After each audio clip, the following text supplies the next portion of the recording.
Pour nous faire comprendre certains enjeux, il est parfois nécessaire qu'on nous fasse un dessin. C'est le pari que fait la Corporation de développement communautaire de Mirabel avec le BD-reportage Vivre Mirabel, les défis de la vie citoyenne et communautaire en 12 portraits, réalisés avec la BDiste Juliane C.L. La directrice de la Corporation, Annick Lorrain, est avec nous pour en parler. Bonsoir, Madame Lorrain. Bonsoir.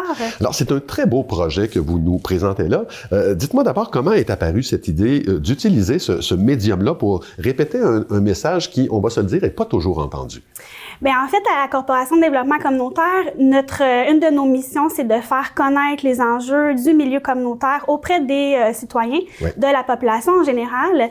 Et l'idée de la BD est venue pour vraiment rendre accessible ce message-là, les messages, les enjeux que les citoyens vivent et aussi que les organismes communautaires vivent au quotidien. OK. Bon, concrètement, le projet dont on parle, c'est une bande dessinée documentaire qui met en lumière les enjeux qui sont vécus par les organismes. La première proposition porte sur ce qu'on appelle la paperasserie.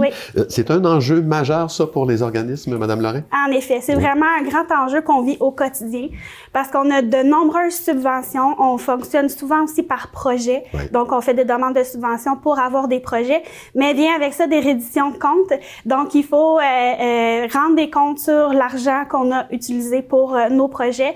Et ça, ça nous prend beaucoup de temps à faire ces redditions de compte-là, de remplir les papiers pour le gouvernement, de sortir les factures, par exemple, et de faire toute la comptabilité qui entoure aussi les projets et nos redditions de compte. Là.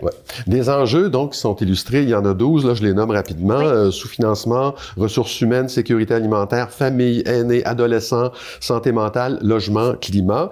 Chaque fois, la problématique est exposée sur une seule planche, en 10 ou 12 cases, et c'est absolument complet, c'est très impressionnant. Quand on dit qu'une image vaut 1000 mots, on a une belle démonstration. Là. Oui, en effet. Puis avec la BDS, qu'est-ce qui est intéressant, c'est qu'on fait vraiment une recherche.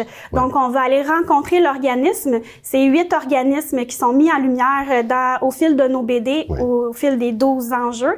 Et on rencontre l'organisme qui nous parle sous forme d'entrevue. Et ensuite, la BD la met en image, comme vous avez bien dit, l'enjeu pour bien le faire comprendre auprès de la population et des citoyens en général. Puisqu'on en parle, bon, cette BDiste-là s'appelle Juliane C.L. Pouvez-vous nous la présenter? Mais Juliane, en fait, on l'a découvert sur Instagram, sur ses réseaux sociaux, parce qu'on cherchait vraiment quelqu'un qui viendrait coller à ce qu'on voulait véhiculer comme image. Et aussi, son univers à elle, on l'aimait beaucoup, là, ses couleurs, la façon qu'elle avait d'exprimer aussi.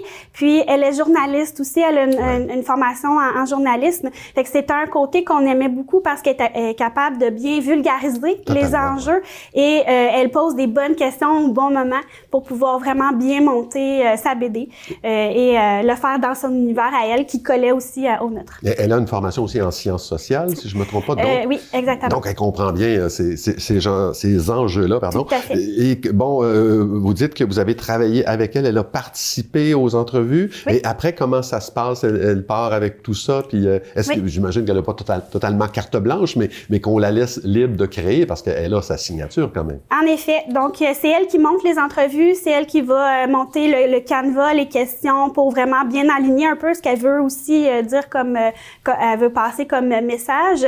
Elle a pas mal carte blanche. C'est sûr qu'elle nous soumet après ses dessins puis les textes aussi.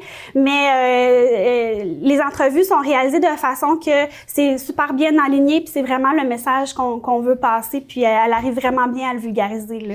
Donc, ses premiers jets sont souvent... la version 1 est souvent assez parfaite. Ah oui? Alors, comment elle va être diffusée, cette BD-là? En fait, partout sur nos réseaux sociaux, donc sur notre page Facebook, il va y avoir aussi sur notre site Internet que les planches vont sortir de façon mensuelle. On veut aussi avoir un espace dans le journal local pour pouvoir diffuser la BD.